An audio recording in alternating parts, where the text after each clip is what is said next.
My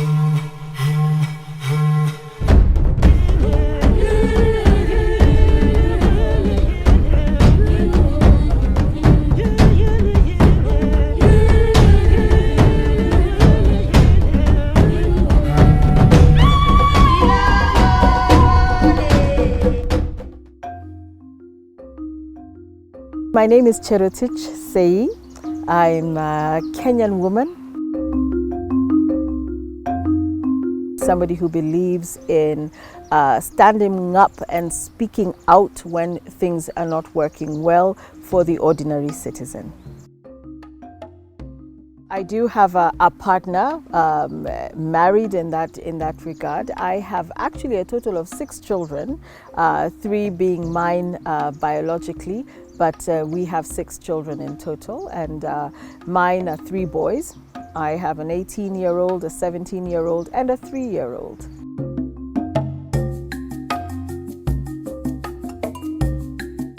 You know, my family is very important to me. And if I start even moving outside my immediate nuclear family, as in my partner and my children, I go back to my family of origin. I think I am, and I know I am who I am today because of the way I was raised, because of my parents. My mother and father specifically have been extremely instrumental in my life in terms of encouraging me to go for it. I'm one of 5 siblings, 5 children that my parents have, and I remember that growing up, mediocrity was never an option.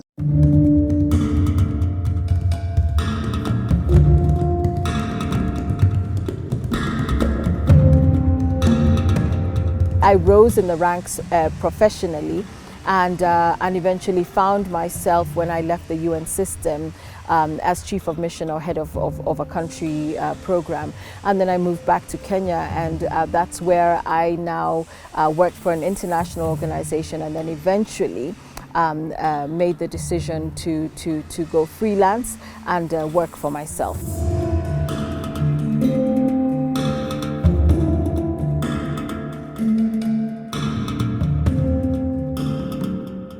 I felt after a while that the idea of being a member of civil society or being an activist in civil society had lost some of the strength that it used to have, because I think, especially in the 2000s, there was a lot of co-opting of members of civil society into government and other positions, and eventually the potency of this term activist was lost, diluted, transformed. And so over time, as I have seen things that are going wrong in my country, Kenya, around issues of energy and energy justice, or the abuse attack, attempt to destroy the constitution of Kenya, I said, I'm not an activist. I am an activist, but let me define myself in a way that better reflects how I feel. So I said, I'm a citizen who is active.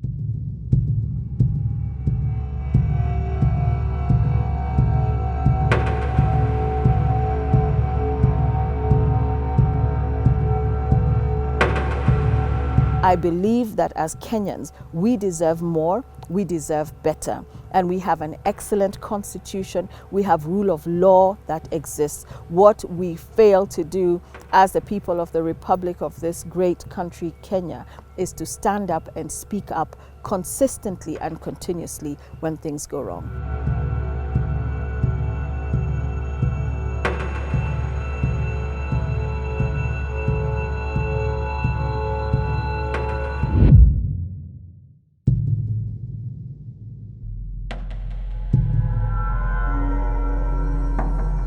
So things that annoy me, things that irritate me, things like the price of electricity, actually that is what really brought me out in terms of my active citizenship with the Switch Off KPLC campaign, saying for how long are we going to be burdened under the heavy yoke of electricity bills, as if electricity is a privilege. Electricity is a right.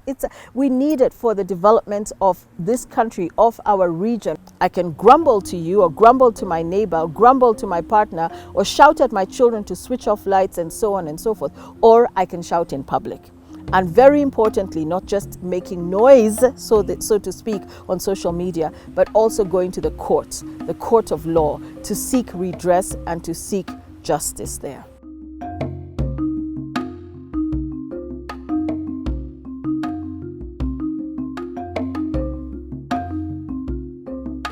Well, the grievances I still have against Kenya Power is the overbilling and fraudulent billing of electricity consumers. In fact, what caught our attention when we started the Switch Off KPLC campaign in early 2018 is the fact, and admitted by the Ministry of Energy, by Kenya Power and Lighting, by the Energy Petroleum Regulatory Authority, they admitted that electricity consumers had been overbilled to the tune of 10.1 billion Kenya shillings.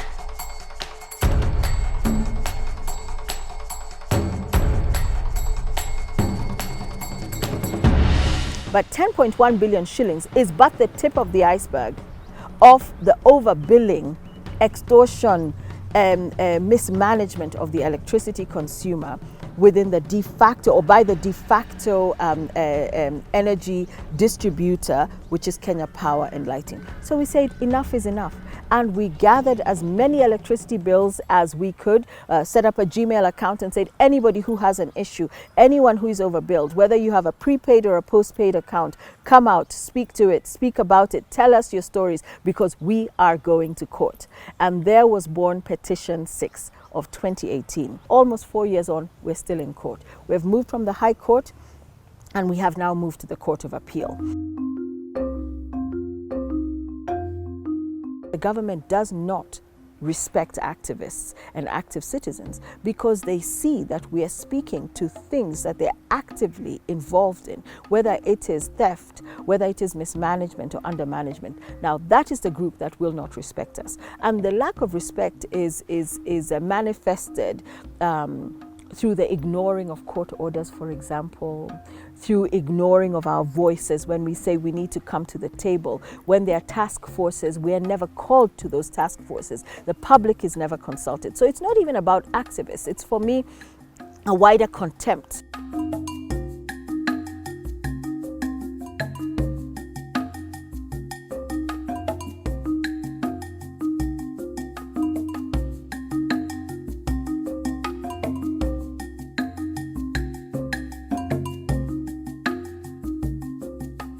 When you look at Pandora Papers, for example, our president, President Uhuru Kenyatta, was adversely mentioned. He was abroad, I think, on official business, said that he would address the issue of the Pandora Papers upon his return to Kenya.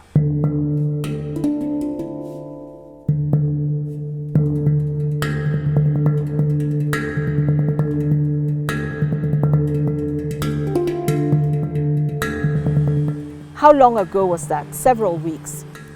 The president has failed to address the issue of his role in Pandora Papers. That, for me, is a clear demonstration and indication of his contempt for the people who he was elected to serve.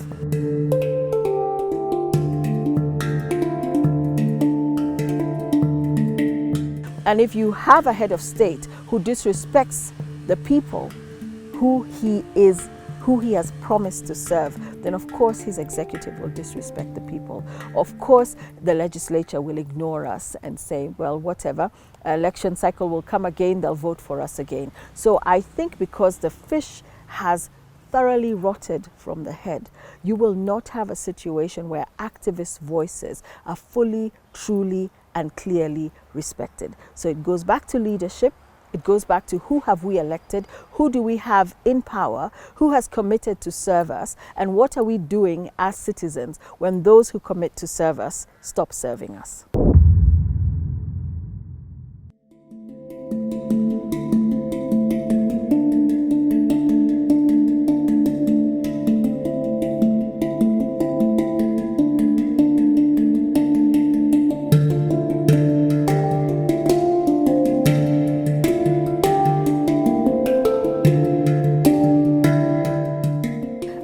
Group of us just decided to sit together and brainstorm around what was happening with the BBI fraud, the Building Bridges Initiative, that was threatening to literally repeal the Constitution of Kenya.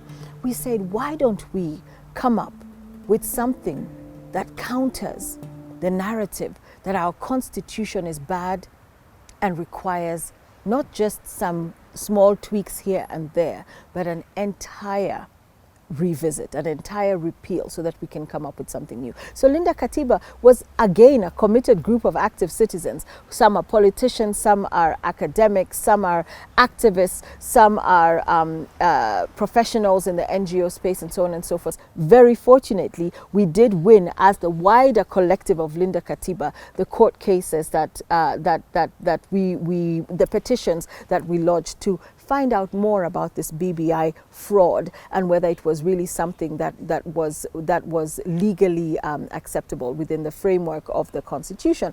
And you don't see that much of us anymore at the moment, but we're there. We haven't disappeared. We continue to do what we do. I do Switch Off KPLC. Linda Katiba is always in my mind.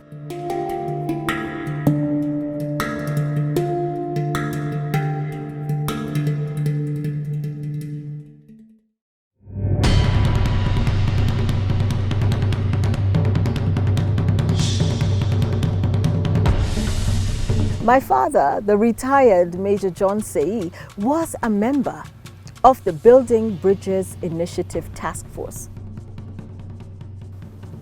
And from the very beginning, when we learned, along with all other Kenyans, I think he also learned at the same time, because it wasn't something that he was told, tomorrow there'll be such and such an announcement, but they said, you're a member of the task force.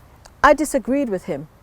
And this speaks to how I told you I was raised, how I shared earlier I was raised. We were raised to speak our minds. And I say, Dad, this is not a task force that is taking us anywhere good. This is a task force that is setting the stage for the repeal and destruction of the Constitution of Kenya.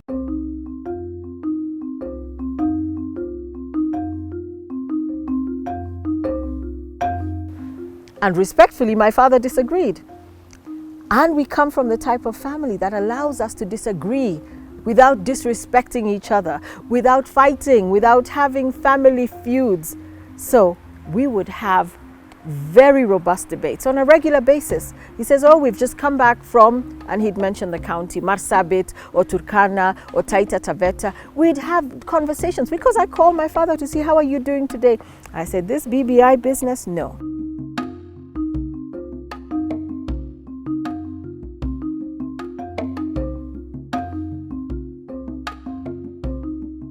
And as a result of our continuous conversation, I think my father, it came to a point when he realized that actually the work that the task force was doing was setting the stage for the drafting of a completely separate document called the Amendment Bill, the Constitution Amendment Bill. And that is when my father told me, you're right. This has actually been all along a ploy to set the stage for the repeal of the Constitution.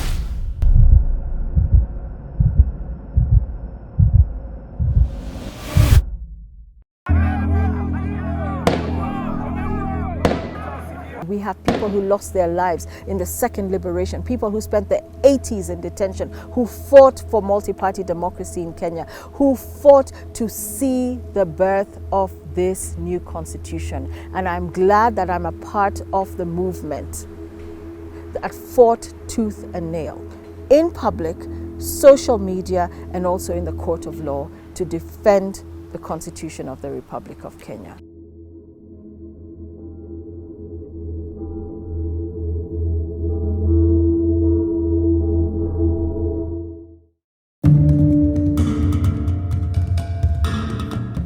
I think when it comes to women in leadership in Kenya, we don't have a shortage of competent, qualified women.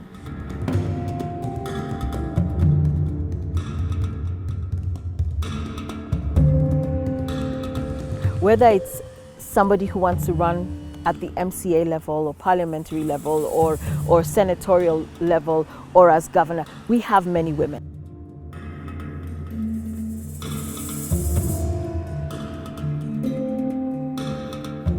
I think what is more pervasive is societal attitudes around women in leadership.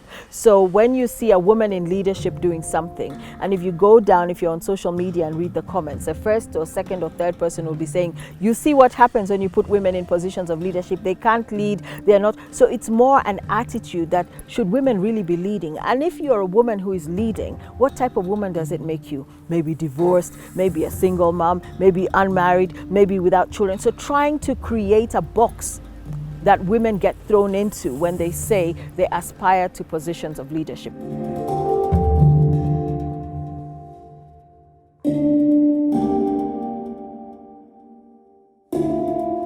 And look at the late great Professor Wangari Maathai, Nobel Prize, world renowned, recognized, respected, loved, revered. What position did she hold here in Kenya? Wasn't she assistant minister? She was given assistant minister, was it environment? Imagine.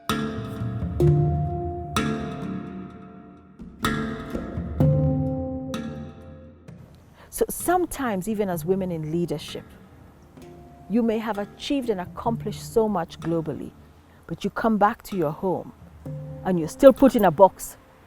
So the late great Professor Wangari Maathai was put in a box and given her sub docket there and told, you're assistant minister environment.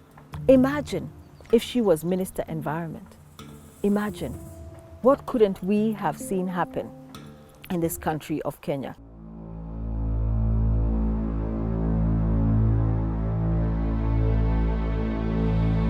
I have been abused roundly on social media, and by usually nameless, faceless trolls who will tell you something that is not really about the issues you raise, but about you and your person, and or say, you should go home. Somebody even threatened to genitally mutilate me. I should be circumcised. But that is nothing compared, not that it's right, compared to some of the trolling that other female activists and active citizens have faced over the years. I have never, and honestly, I have never been harassed.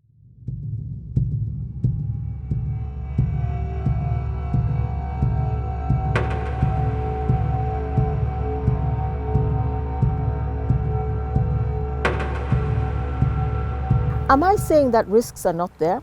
Am I saying everybody should roam into activism eyes wide open and think that nothing will happen? We have a lot of extrajudicial killing. We have harassment that has happened. We've had the physical attack of activists. So I'm not painting a rosy picture.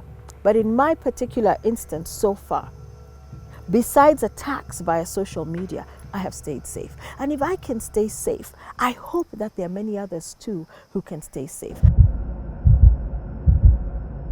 You may not see me on the streets marching every day, but we have marched, and I believe being on the streets is a very powerful tool. It's part of activism, it's part of active citizenship, where we manifest physically our disappointment and disapproval of things that are going wrong. I have also chosen to mix that with my social media activism. They call us keyboard warriors. They thought it was an insult. I say, thank you very much. That's the highest compliment I could ever receive.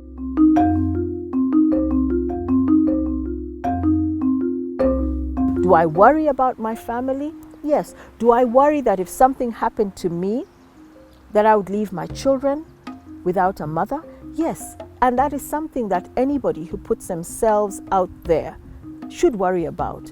A belief for me overall in the Almighty, in justice, in truth, and equality for all people, of all people. And that is why I fight. So it's a combination, And if you hear, God forbid, a few weeks down the road, Jerotich has had to flee, or I have been picked up, then I would just take it in stride and say, this is part of the risk that you undertake when you put yourself out there and say that you're going to fight for the rights of all people.